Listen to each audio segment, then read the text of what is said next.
Hello and welcome back to Shakesyear. We are working on the Rape of Lucrece, which, content warning, is about sexual violence towards women, so if you need to tune out, that's fine.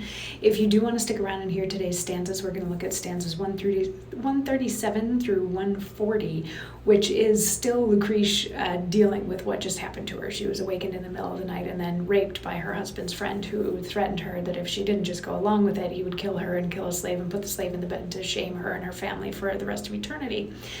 And as soon as the deed was done, he ran away because he can't deal with it now, like the guilt is setting in. But we haven't been dealing with his guilt. We've been dealing with her going through the wave of emotion, and she bemoaned or was regretting how guilty this makes her feel, how she's now shamed her husband by having been raped, all of this sort of stuff. And she was railing against opportunity, like the personification of opportunity, for a while, saying that it's opportunity that allows a person to just have a bad thought but then turn it into a bad action. Opportunity is what makes a sinner a sinner.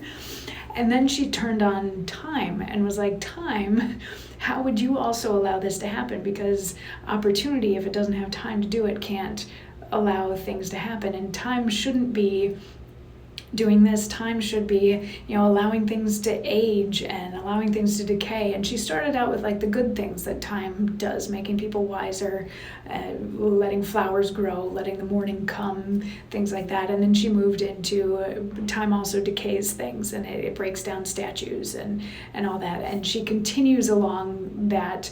The end of yesterday's stanza ended sort of in the middle of a sentence. So we're going to pick up in stanza 137, where she says, to show the beldam daughters of her daughter, to make the child a man, the man a child, to slay the tiger that doth live by slaughter, to tame the unicorn and lion wild, to mock the subtle in themselves beguiled, to cheer the plowman with increaseful crops, and waste huge stones with little water drops.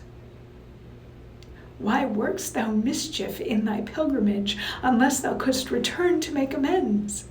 One poor retiring minute in an age would purchase thee 1,000 friends, lending him wit that to bad debtors lends.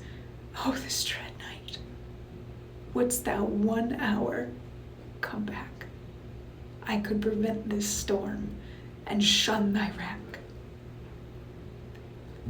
Thou ceaseless lackey to eternity, with some mischance cross Tarquin in his flight, devise extremes beyond extremity, to make him curse this cursed crimeful night. Let ghastly shadows his lewd eyes affright, and the dire thought of his committed evil shape every bush a hideous shapeless devil. Disturb his hours of rest with restless trances, afflict him in his bed with bedrid groans. Let there be chance him pitiful mischances to make him moan, but pity not his moans. Stone him with hardened hearts, harder than stones, and let mild women to him lose their mildness, wilder to him than tigers in their wildness. So again, we're going to stop kind of in the middle of a thought, just because I arbitrarily decided to do this 4 stanzas at a time.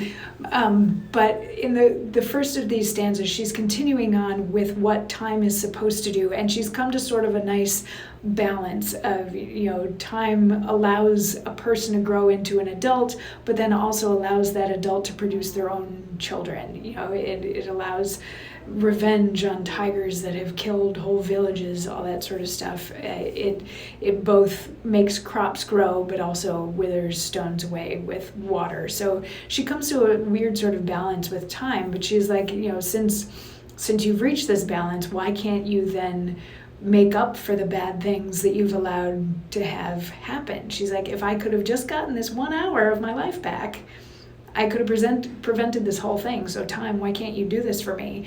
And then she takes that one step farther to say, okay, time, if this had to happen to me, what I'm asking of you now is to haunt Tarquin. make sure that he runs into bad things on the road while he's running away. Make sure that he feels guilty about the terrible things that he's done. Make sure that he feels like he's being watched or could be attacked at any time from any angle by all this stuff. Make sure that he can't sleep. Make sure that he is miserable and grief-stricken and guilty and all these things. And do not feel bad for him, and do not let anybody else feel bad for him either. Let people start to treat him as horribly as he has treated me. And she's going to continue on with that train of thought in tomorrow's stanzas. So I'll see you then for that. Mwah.